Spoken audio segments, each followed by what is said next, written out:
esta semana, vale decir miércoles, jueves y viernes, ¿ya? Si es que no sale algo en contrario, el viernes yo les voy a avisar para ver si continúa virtual, ¿ya? Eso es lo que han debido ver en la página de Facebook de la universidad, está toda esta semana con clases virtuales, pero veremos qué es lo que nos dicen y bueno, estemos atentos, ¿ya? ¿Qué más? Ver, continuemos. Denme un ratito.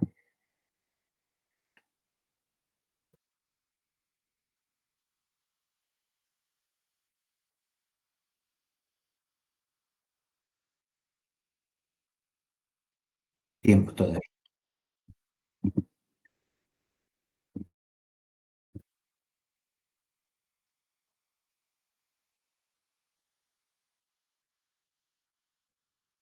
Muy bien, vamos a continuar en todo caso la clase. Me avisan, por favor, si he colocado un Excel a modo de pizarra, si se puede ver. ¿Me confirman, por favor? Sí, se ve, licenciado. Gracias, muchas gracias. Muy bien. El tema 11 es una tarea que van a realizar. Entremos al tema número 12, que titula eh, Valoración de los riesgos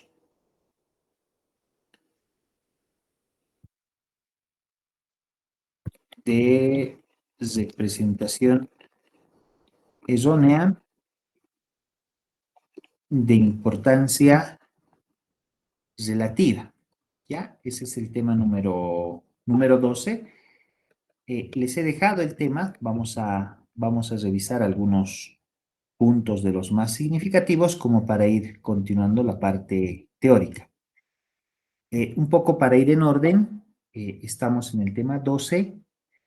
Esta parte teórica vamos a avanzar tema 13, tema 14 y después vamos a continuar con el avance del buró. ¿Ya? Entonces, más o menos nos organizamos de esa forma. De este viernes que viene es eh, 30 de mayo,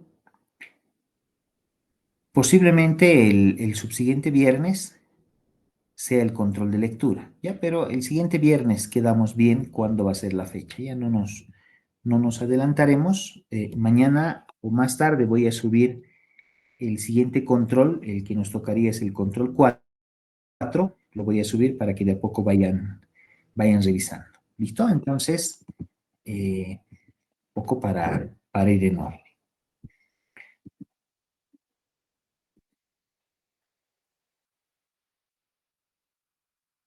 Uno vamos a colocar como marco normativo, ¿ya?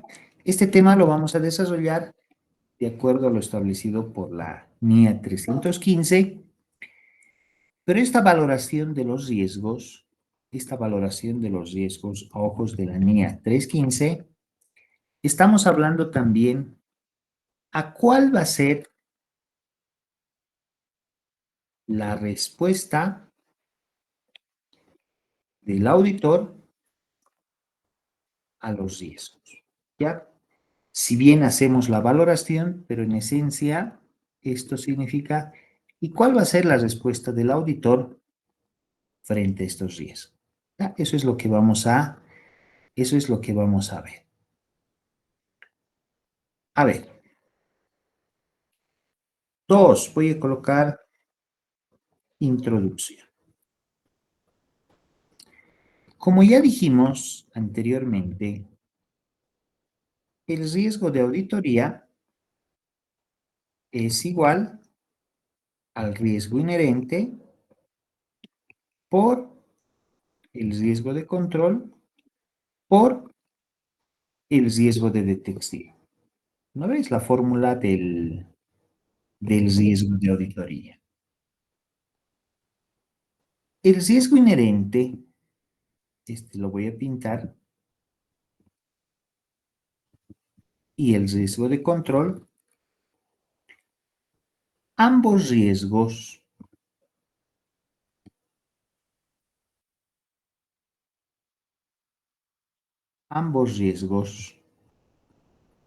le pertenecen a la empresa.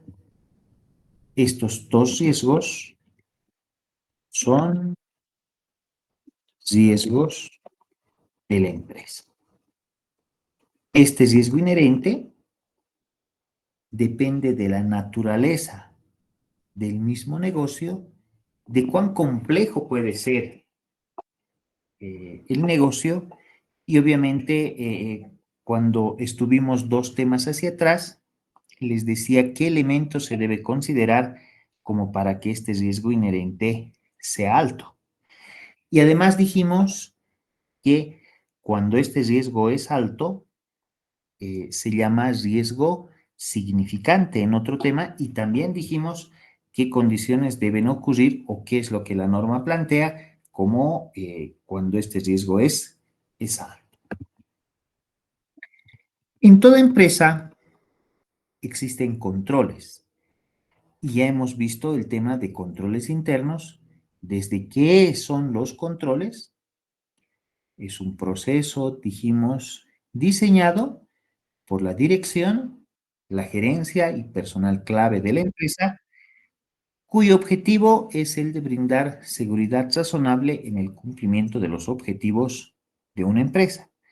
¿No ve? En cuanto al cumplimiento de normativa, eficiencia en operaciones, información financiera, etcétera. Todo eso que ya lo hemos repasado.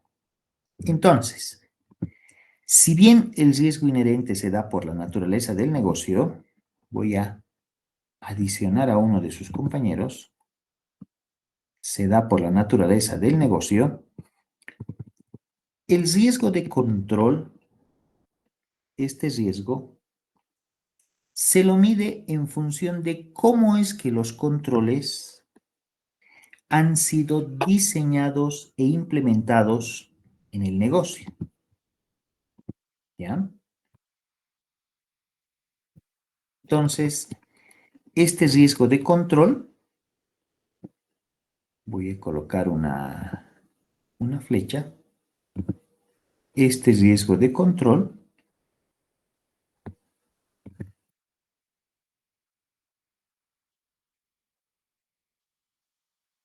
mitiga los riesgos inherentes. Entonces, los controles están hechos fundamentalmente para que los riesgos inherentes del negocio sean controlados, ¿ya? Sean controlados. ¿Eso qué quiere decir? Que si el riesgo inherente es alto, entonces necesitamos que el riesgo de control pueda ser bajo en miras de poder mitigar este riesgo y obviamente se pueda administrar de mejor forma el riesgo de detección y este riesgo es propiedad del auditor. ¿Lo ve? Entonces, para esto, para que este riesgo sea bajo, es que los controles tienen que poder mitigar los riesgos inherentes a un nivel aceptablemente bajo. A ver, entonces, la combinación de este riesgo inherente con este riesgo de control es lo que se llama valoración de los riesgos de representación errónea. Vale decir que de estos dos sale un riesgo combinado. A ver, revisemos. Voy a colocar mi riesgo de auditoría. A ver, si mi riesgo inherente este riesgo inherente de aquí me da alto, ¿ya? El riesgo inherente es alto, y este riesgo de control, vale decir, se necesitan muy buenos controles que puedan controlar el riesgo inherente de la empresa. Si este riesgo de control es igual a alto, vale decir, no hay buenos controles, entonces, al combinar estos dos elementos, todavía no estoy hablando de este riesgo de detección, sino estoy hablando del riesgo combinado, es que la combinación de alto, por la naturaleza del negocio, hay un riesgo alto.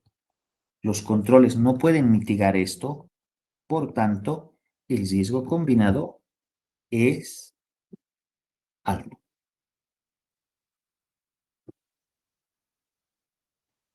Sigo.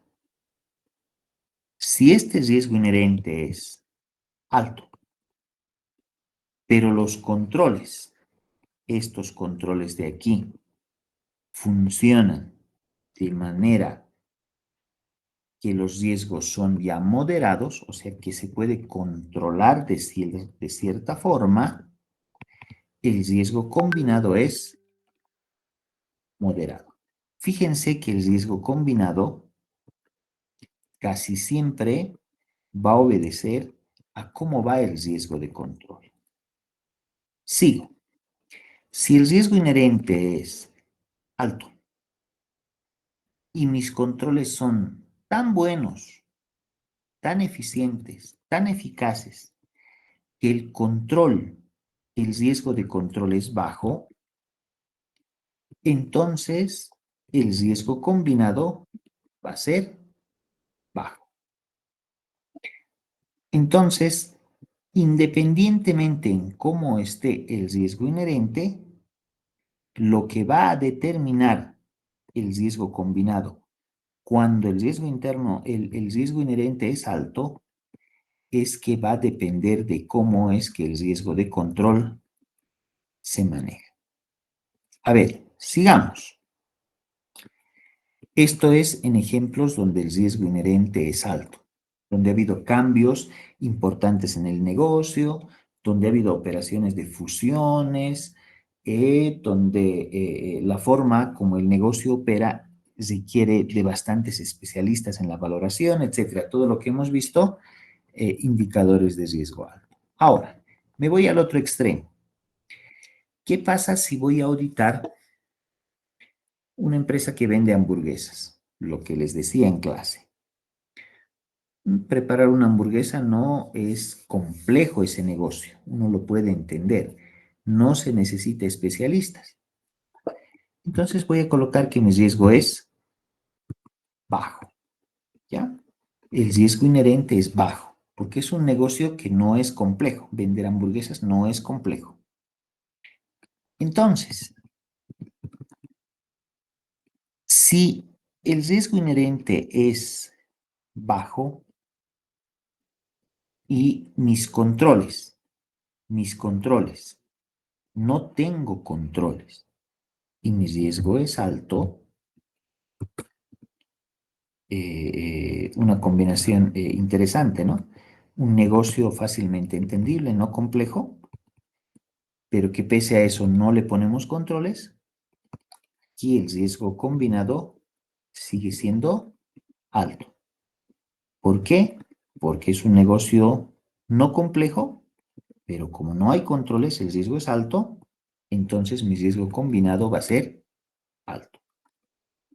Lo mismo, si mi riesgo inherente es bajo y el riesgo de control es moderado, puede que algunos controles funcionen, otros no, el riesgo combinado, la combinación del riesgo inherente y el riesgo de control es moderado.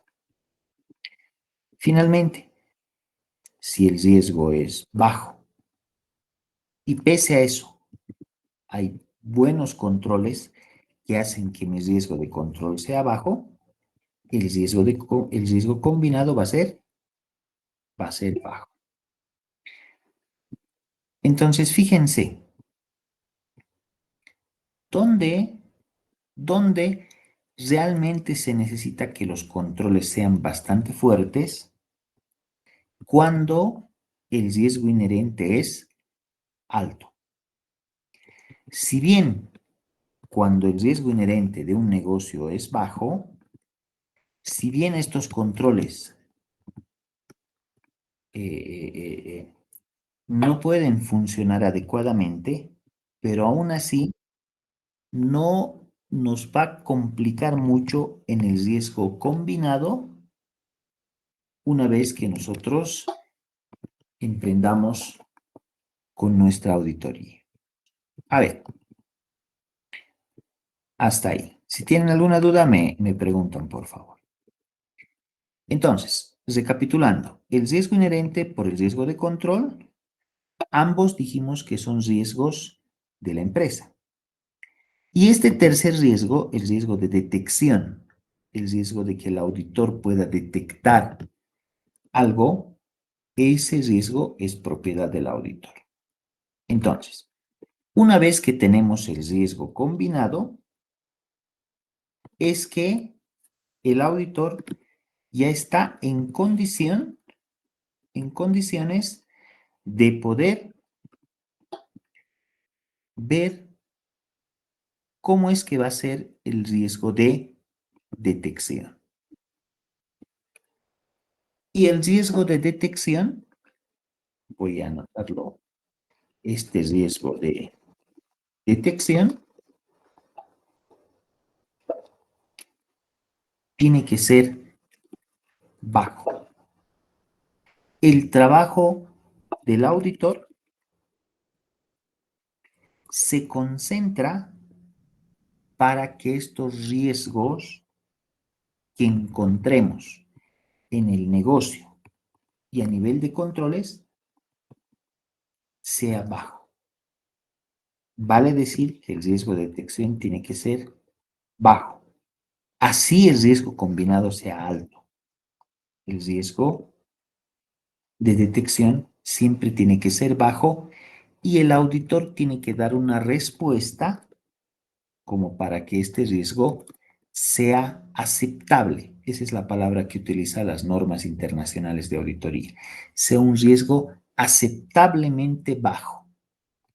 Por tanto, si el riesgo combinado es alto, para que el riesgo de detección sea bajo, fíjense, hay alto riesgo, entonces el auditor debe realizar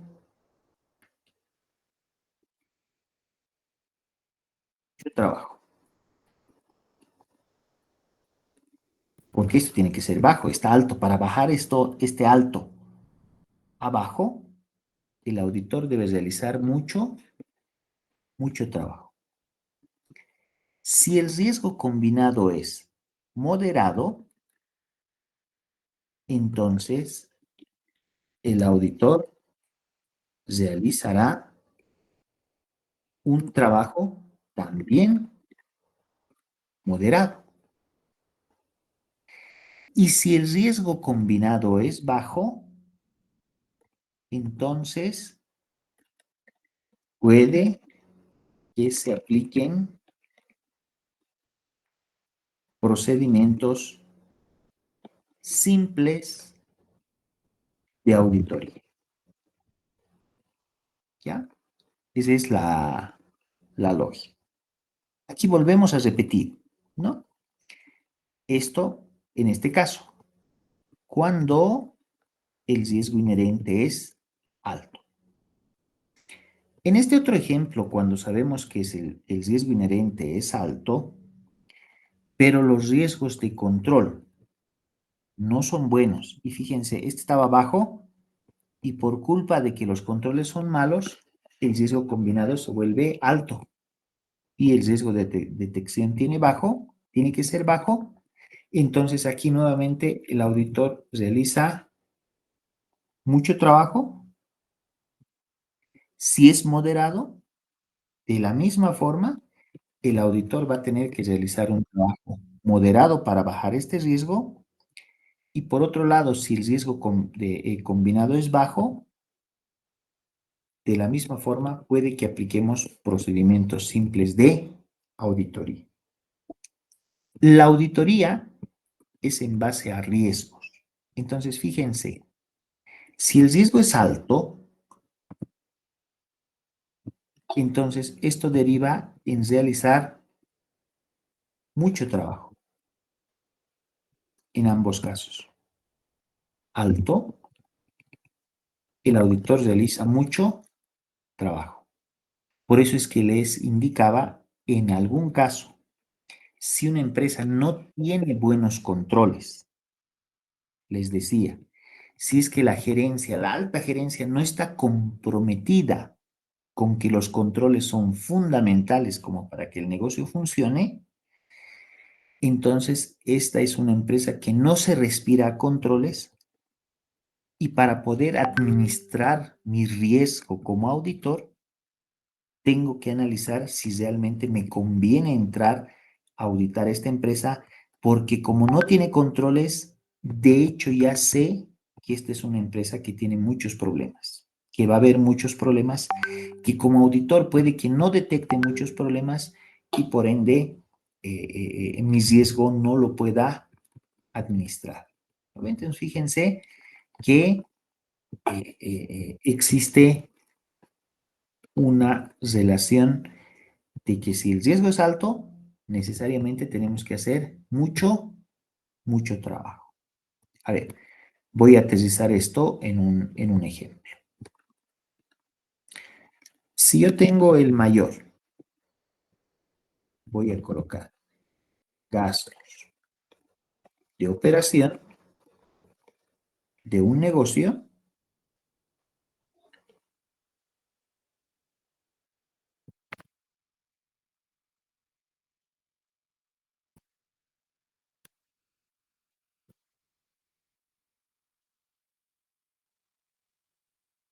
¿ya? Y en mi mayor,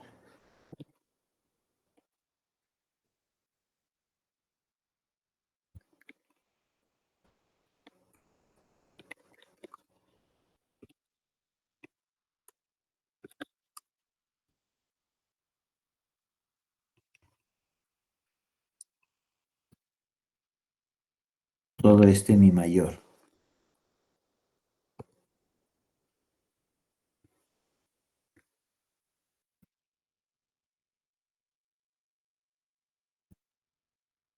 igual a 89,000,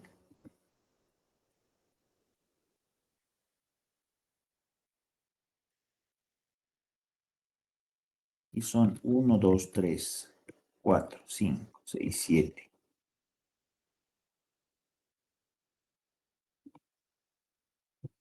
10 operaciones. Esto voy a colocar un ejemplo como para que me puedan entender. Si mi riesgo es alto,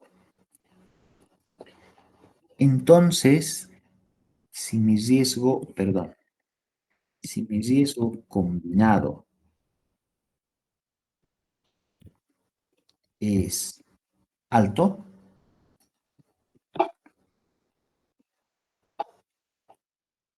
entonces dije o dijimos que vamos a hacer los procedimientos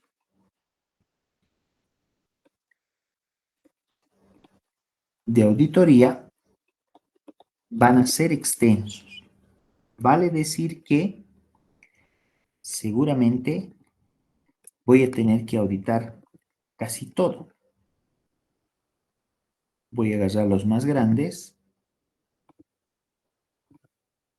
y diré que voy a tener que auditar estas 7 operaciones, ¿no?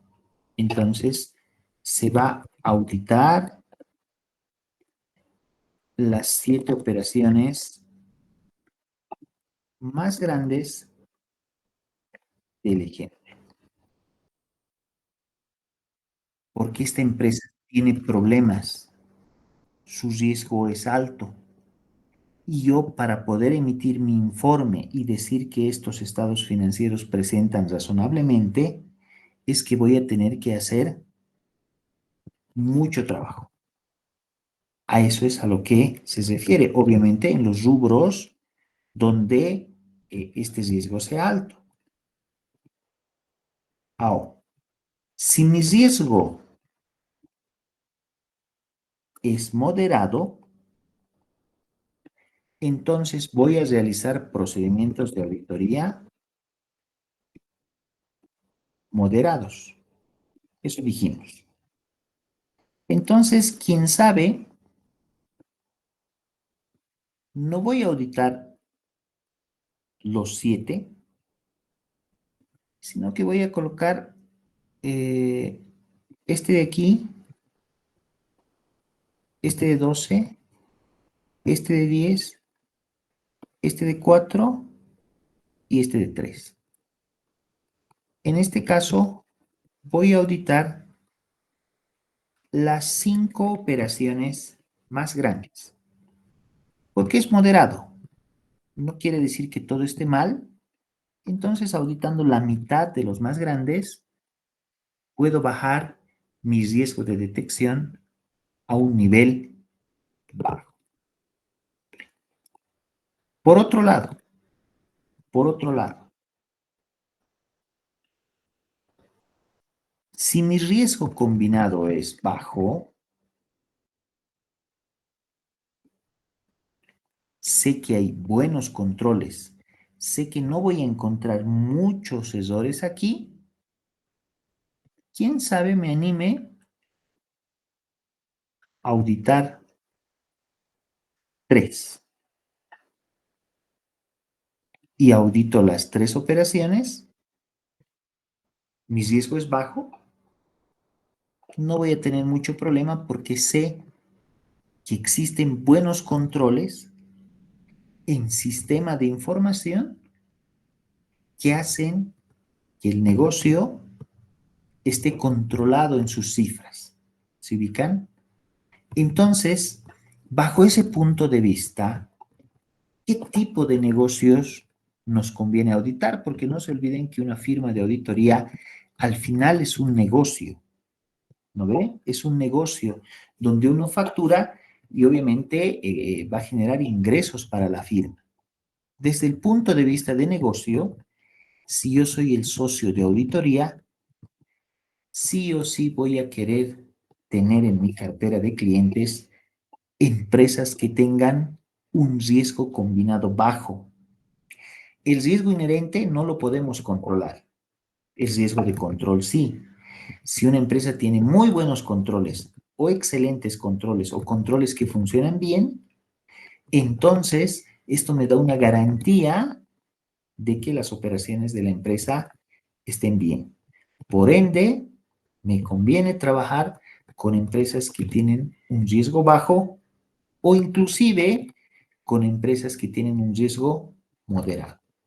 Pero de hecho, si en la cartera de clientes empiezo a tener muchas empresas que tienen riesgo alto, sé que voy a contratar muchos auditores porque tenemos que hacer mucho trabajo para que el riesgo de auditoría sea controlado, para que el riesgo de detección sea adecuadamente gestionado.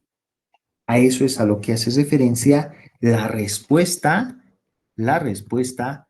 del audito. ¿Ya? Entonces, eso es clave en el momento de gestionar a nuestros clientes y ver realmente con qué tipo de clientes me conviene estar. Ahora, fíjense, si un cliente, esto vamos a atar un poco el tema de lo que es, no sé si la materia es ética profesional, porque no tenemos una materia de gestión de firmas de auditoría, no lo tenemos, tal vez esté en ética en algún tema. Si es que nosotros estamos gestionando nuestros clientes, nuestra cartera de clientes de firma de auditoría, y de pronto nuestros clientes nos piden que rebajemos nuestro honorario porque están en tiempos difíciles o porque necesitan una mano, ¿en qué clientes yo les puedo disminuir el honorario? O puedo rebajarles por lo menos un año para después nivelar. Pura lógica. En la cartera de clientes que tienen riesgo bajo. Ahí sí voy a poder disminuir el honorario porque de hecho este cliente no me representa mucho como a los clientes que tienen un riesgo alto. Ahí sí, si el riesgo combinado es alto, ahí si me dicen, por favor, rebájame el honorario, realmente habrá que pensarlo, porque de hecho sabemos que para administrar este riesgo, los procedimientos de auditoría son muy extensos y obviamente puede que después esto no sea un negocio rentable para la firma. ¿No ve? Entonces, fíjense cómo esto se puede aplicar también a lo que es la administración de la propia firma de auditoría. Muy bien.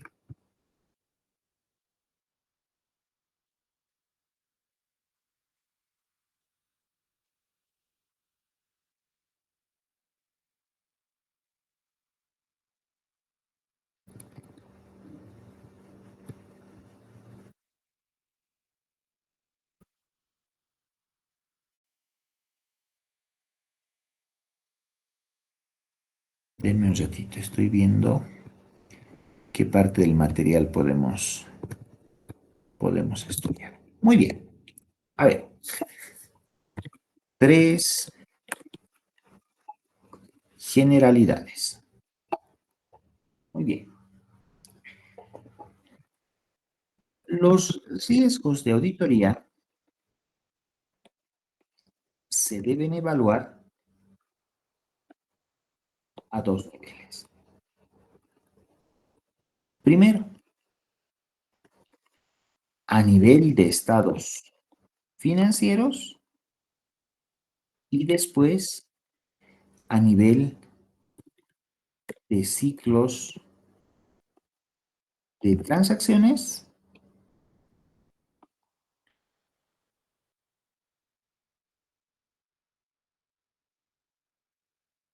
o cuentas.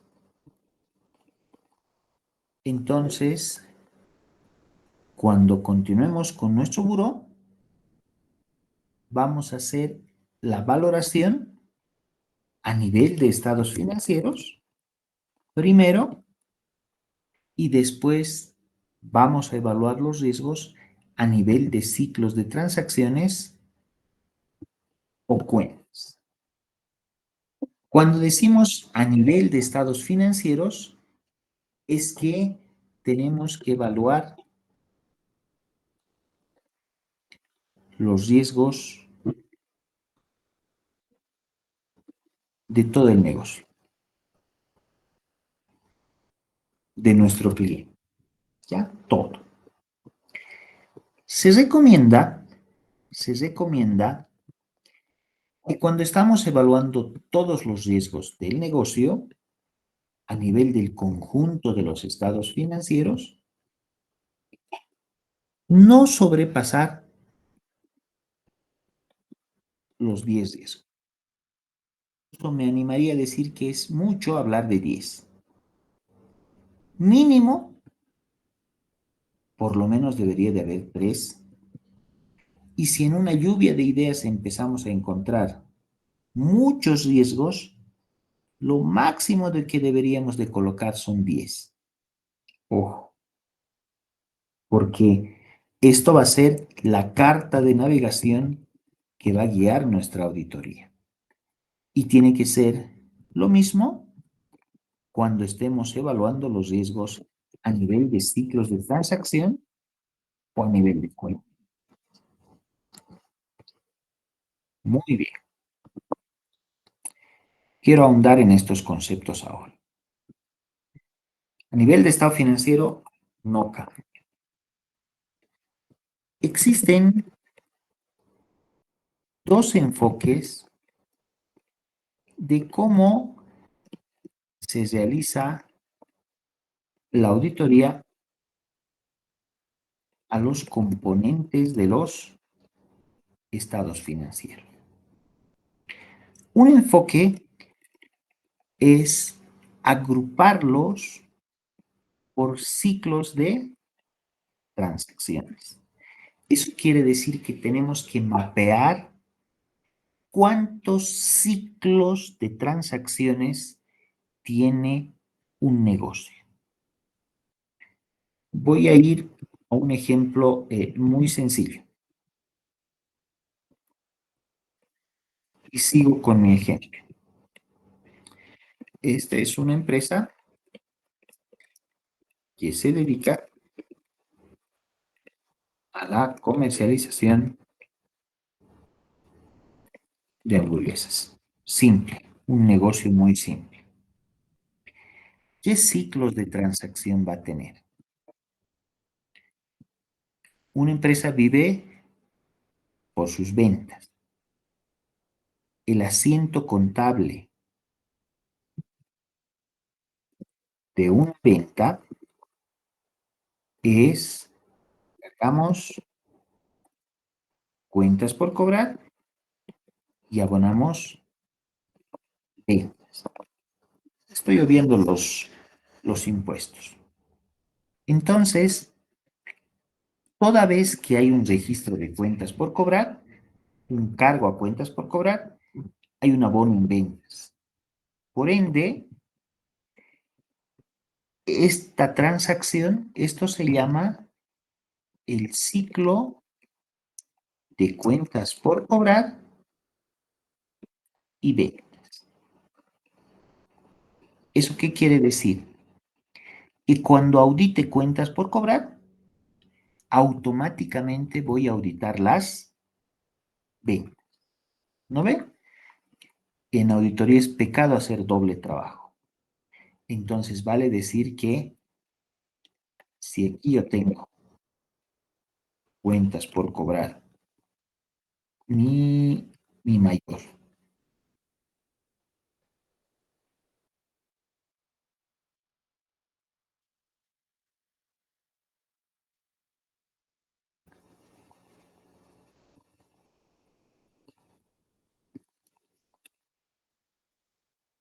y este otro lado, tengo la cuenta ventas,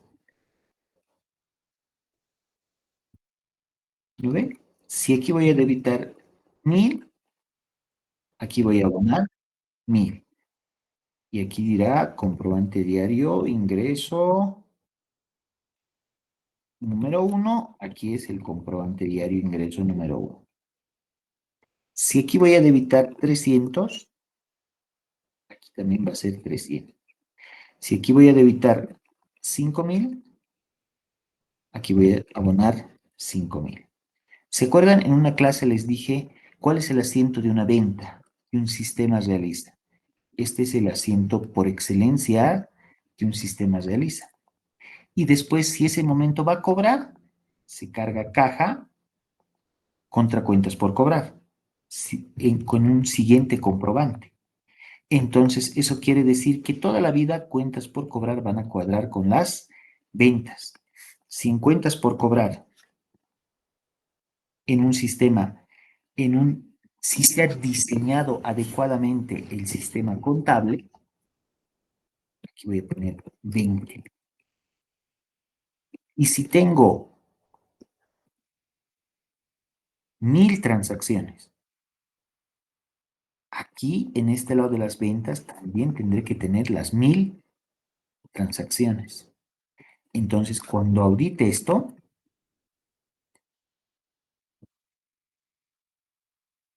por cobrar, automáticamente voy a auditar el haber de las ventas.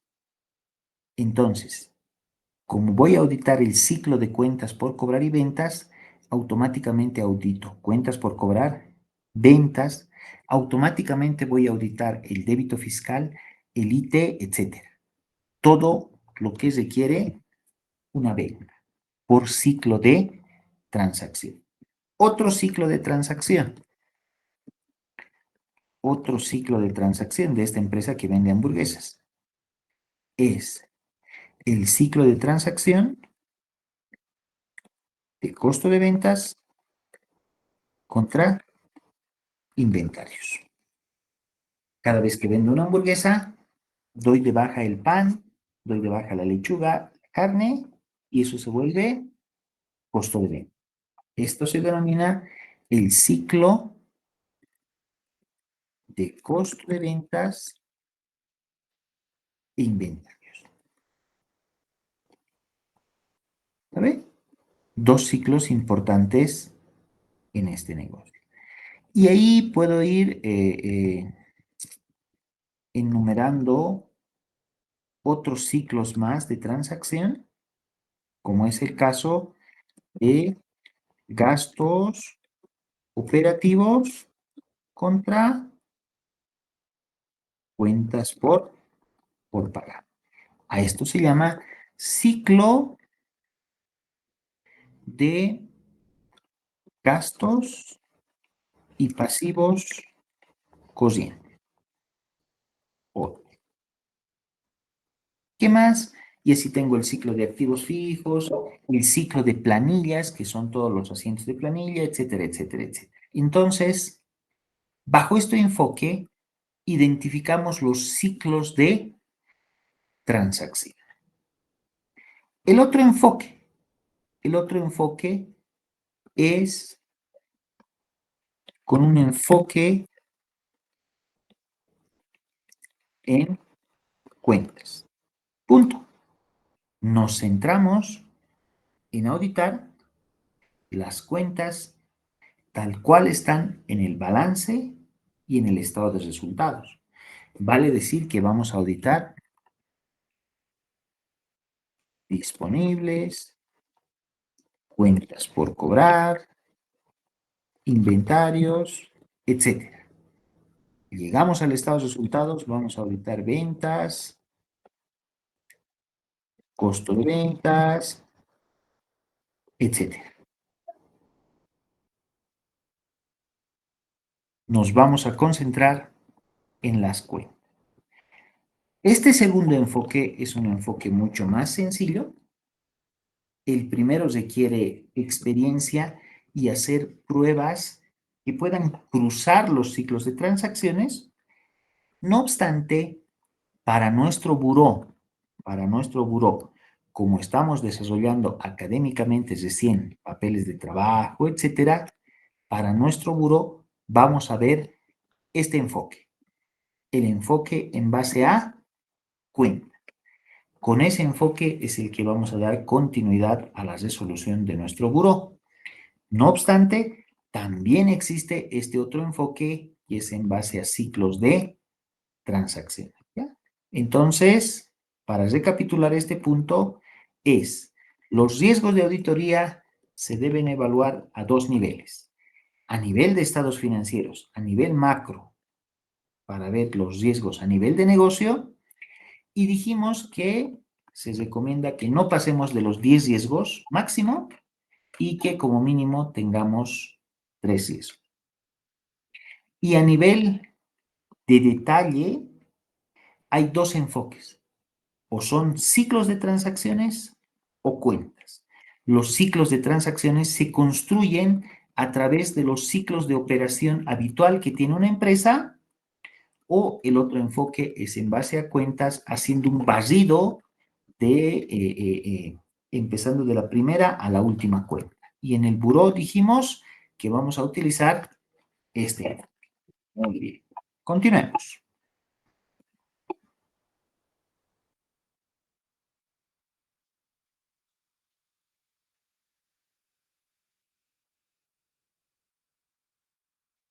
Denme un ratito, vamos a ver qué punto profundizamos más.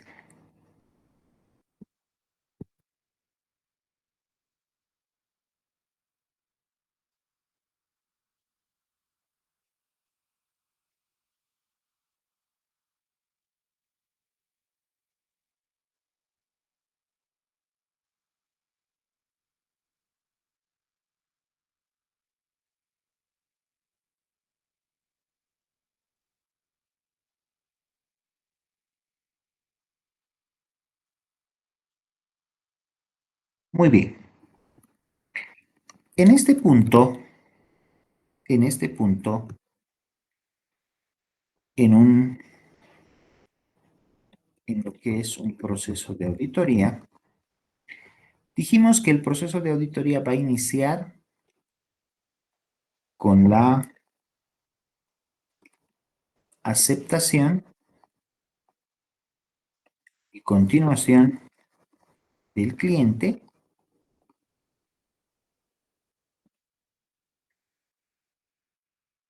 Luego va a estar eh, la identificación y valoración de los riesgos.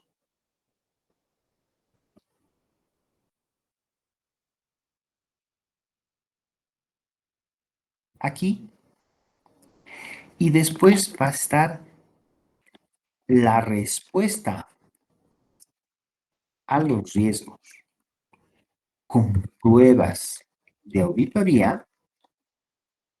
Esta es una tercera etapa. Y finalmente está la preparación del informe de auditoría.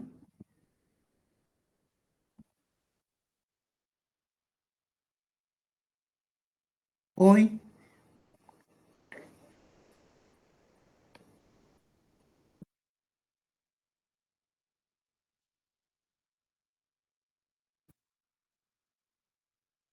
la parte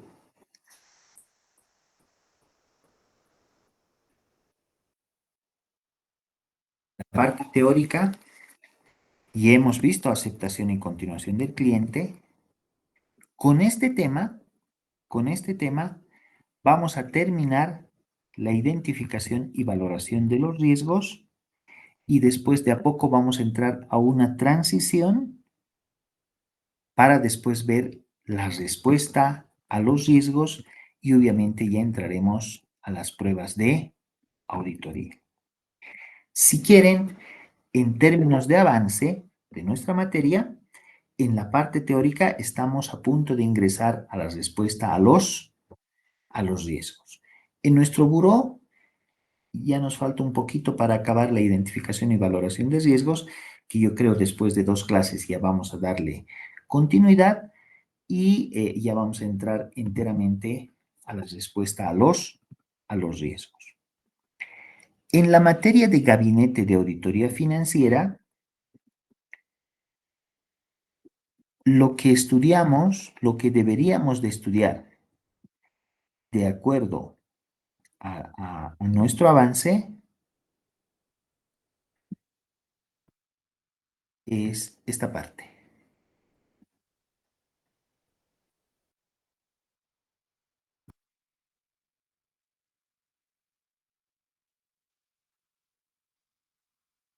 Es enteramente gabinete, trabajo de gabinete y esta parte del foro.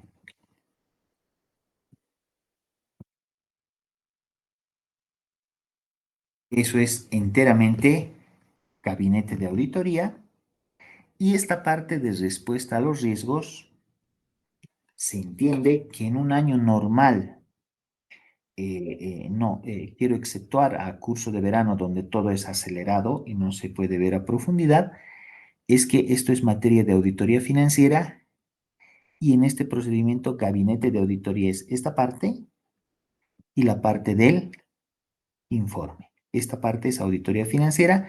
No obstante, como les dije, para nuestro buró vamos a resolver esta parte también que es auditoría financiera. ¿Ya? Vamos a repasar, vamos a ver todo esto. No obstante, como les digo, eso ya no es parte de la materia, pero como estamos en nuestro buró, está en el objeto de estudio, sería incompleto si no realizamos esta parte. ¿No? Entonces, es un poco para mapear cómo es que este tema encaja dentro de lo que es procedimientos de auditoría.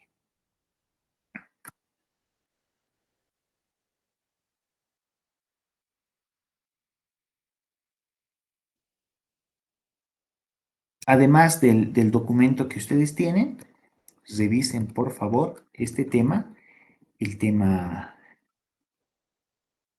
12, y cuando estemos en clase presencial, si hay alguna duda, obviamente discutimos, me preguntan, o si quieren que ampliemos algún tema, me avisan, ¿ya? Con esto, con este punto, ahí quedaremos jóvenes. En virtual hay veces otros, quién sabe, no tienen computadora y bueno, ver en pequeño suele cansar la vista, ¿no? Entonces, quedaremos en este punto, jóvenes. El día viernes en la mañana yo les escribo para ver si las clases van a continuar siendo virtuales o presenciales, para que ya se organicen en el transcurso del día, ¿ya? Salvo que tengan alguna consulta, jóvenes, estoy para escucharles.